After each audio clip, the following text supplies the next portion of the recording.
you at the point of your dating where you feel like liking men is a curse?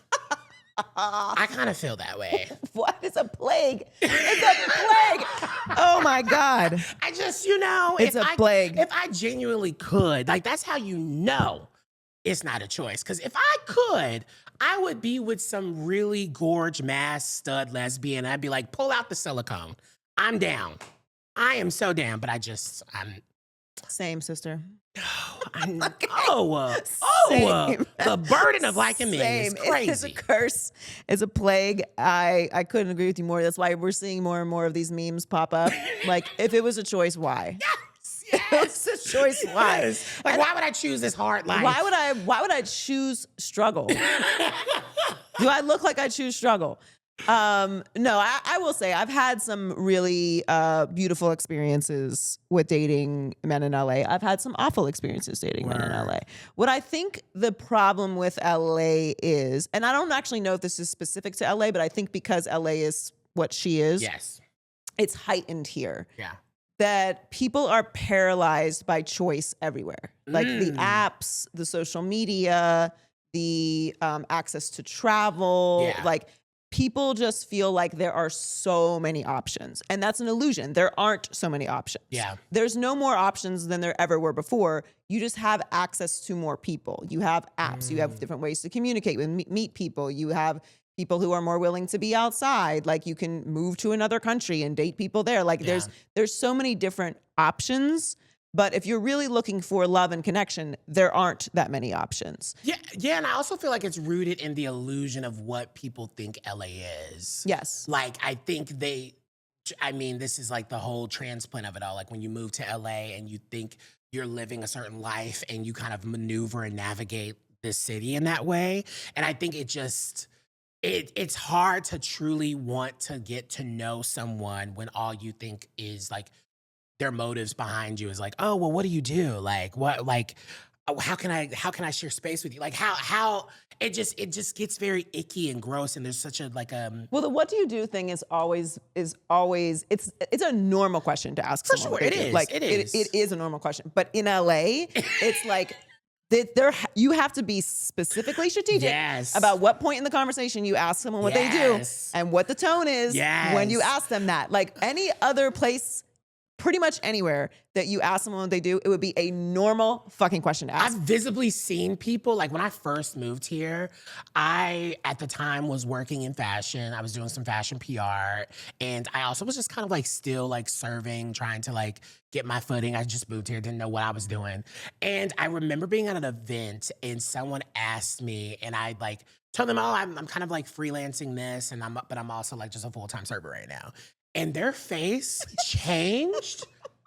I said, did you just call me a slur? The way that their face changed. It was kind of crazy. And so that was like the moment where it clicked for me. It was like, oh, this is kind of what you have to navigate with being here. But for me, I'm a firm believer is like when you find your right community and the right people, oh, this town is everything. Like I don't really even see myself living anywhere else because I have such great friends and community that have come, to be honest, even after COVID is when they like all locked in for me. And I feel like the people that were in my life at one point are no longer there. And I'm like, honestly, great. Thank God. Like it was supposed to be that. And LA is just such a funny town, sister, especially now, like when you're in a position of like, people know you and it's like you're public facing and like, you can be like, oh yeah, girl, I haven't heard from you in 6 months. Why are you hitting me up? What do you want? Like, what do you need? But you know, that used to really bother me.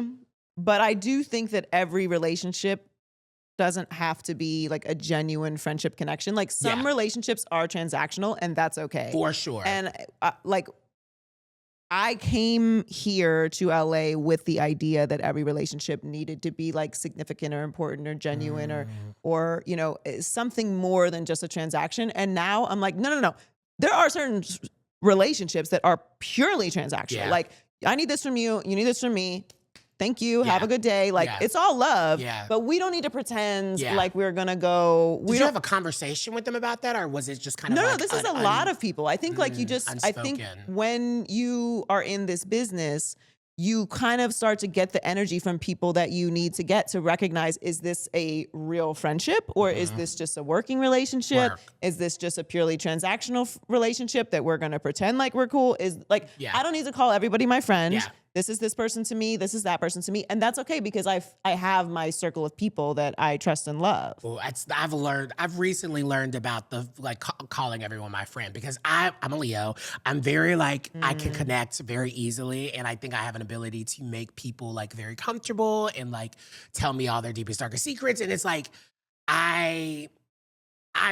I've had to like roll back on being like, wait, we are cool, but we might not be like the closest of friends as like you may have thought or I may have thought. Like I've had to really adjust who gets the friend title and who doesn't. And that's actually been so interesting for me to work out in real time because I kind of realized I was like, oh girl, you're kind of like a friend whore.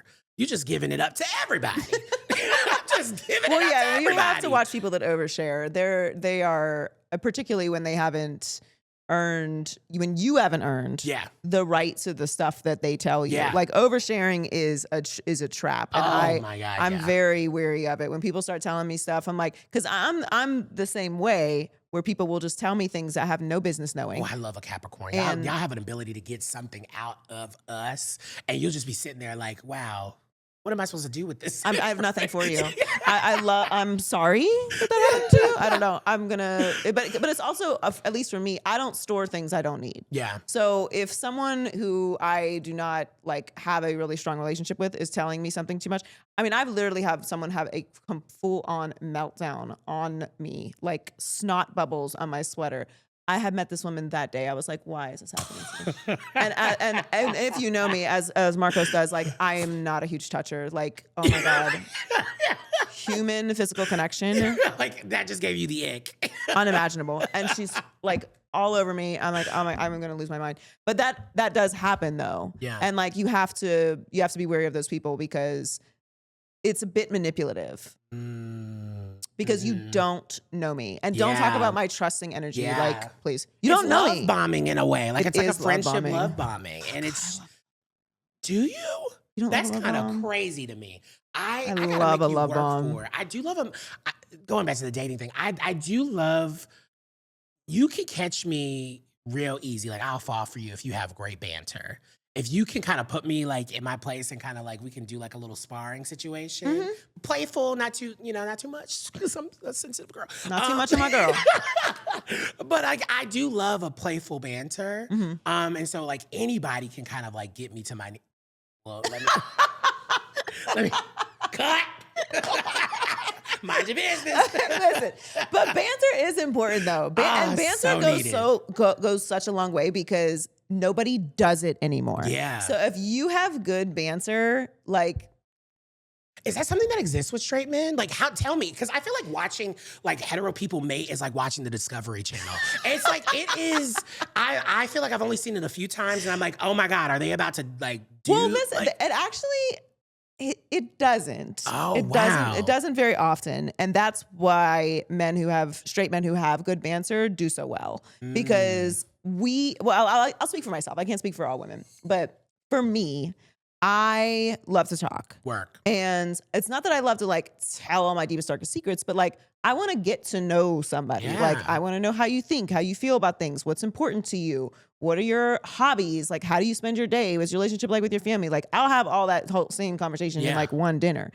But I'm also a fucking lot. So I have to be careful that I'm not the interesting one because I'm interesting. So I'm providing all the interesting and you're just asking follow-up questions to my interesting. Where then it just is you doing this show. Right. And then I'm like, oh my God, like that was right. I'm like, oh my God, this was such a great conversation. Like, yeah, with myself. Yeah.